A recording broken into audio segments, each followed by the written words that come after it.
Hello there, and welcome. You've made it to the end of your day, and now it's time to rest, to set aside the noise, the screens, the buzz of modern life, and instead slip gently into a slower time, a time of cobblestone streets and flickering torches, of quiet stone churches and gentle candlelight.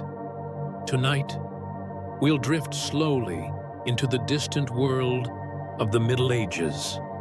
Not the exciting battles or royal dramas, but the ordinary, everyday rhythms of life.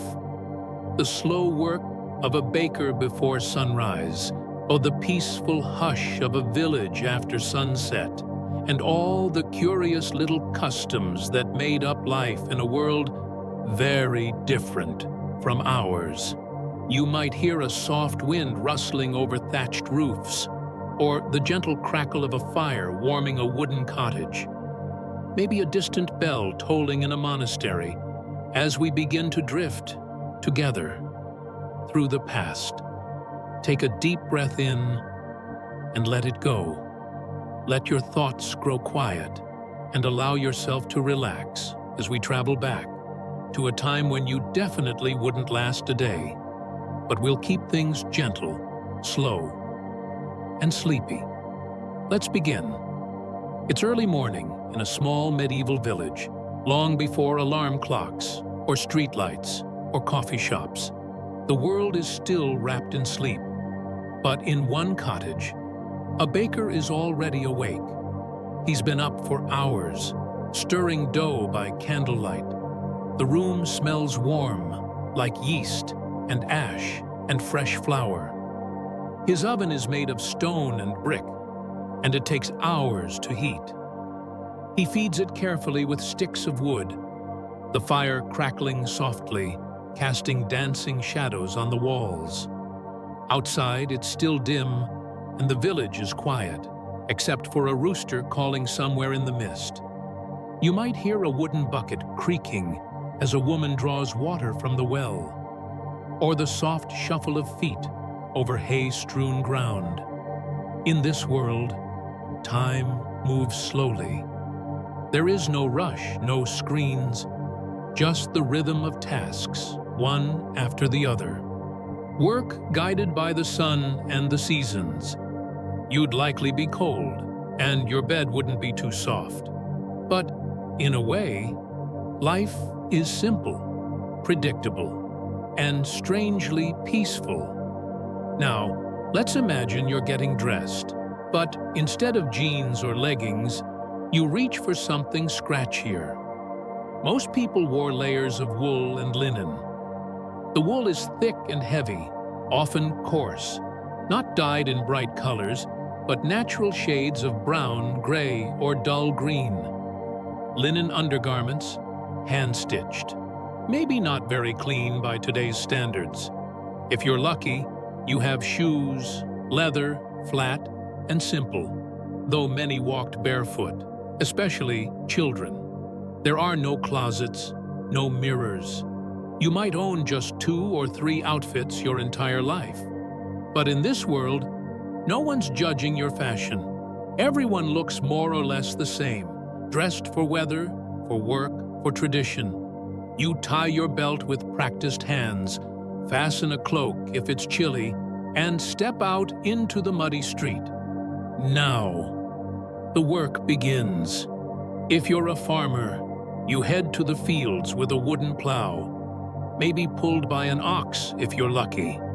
If you're a blacksmith, your day will be spent beside a forge, shaping iron into horseshoes or nails. Maybe you're a washerwoman, hauling heavy bundles of clothes to the stream, scrubbing with soap made from ashes and fat. Each job is tiring, hands blister, backs ache. But no one complains. Work is just life, and there's a quiet pride in doing it well. There are no weekends, no lunch breaks, just the rising and setting of the sun. And yet, there's a calmness to it, a rhythm. You know what to expect. You know what comes next. Let's take a break now. It's time for a humble meal. There are no fridges, no spices from faraway places unless you're wealthy. Most food is local and seasonal. Bread is the staple, dense, often a little sour, made from coarse flour, with bits of grain still inside. You might eat it with a stew, simple, hearty, and made with whatever is growing. Onions, leeks, maybe a carrot or two, boiled slowly over a hearth fire. Water isn't always safe, so you drink small ale.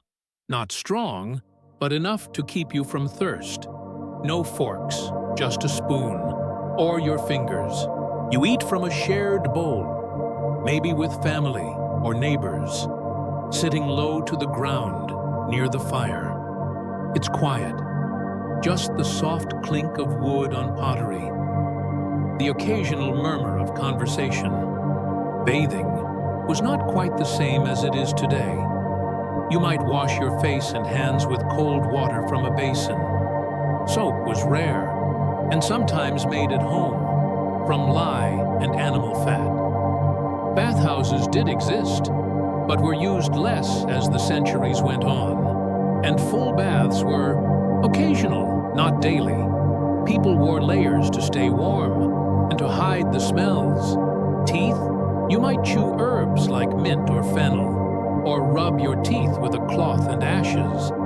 But nobody expects you to smell like lavender. It's just how things were. Life was earthier, a bit rough around the edges, but that too had its own kind of peace.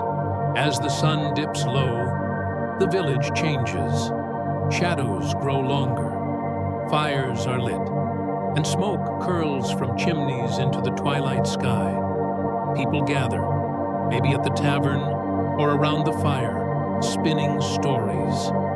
Children fall asleep beside the hearth, their hair warm from the firelight. You'd curl under a rough blanket, maybe sharing a straw mattress with siblings. No clocks, no schedules, just the sound of owls and the wind brushing the shutters. Your body, tired from the day. Your mind, simple, focused, clear. You drift off to the sound of wood crackling and maybe a soft church bell far off in the dark. And now, you're back in your own bed, but the rhythms of that world still linger. The simple lives, the slow days, the quiet nights. Maybe you wouldn't last a day there, but for a moment, just now, you were part of it, wrapped in wool, eating bread by the fire, hearing the gentle hush of a world long gone. Let those images drift in your mind. Let the sounds soften around you. A crackling fire, a distant bell, a sleepy breeze through the trees. Let your breath slow. Let your thoughts fade. There's no need to be anywhere else right now. Just here, in the quiet, still, safe, at peace. Subscribe, sleep well, and good night.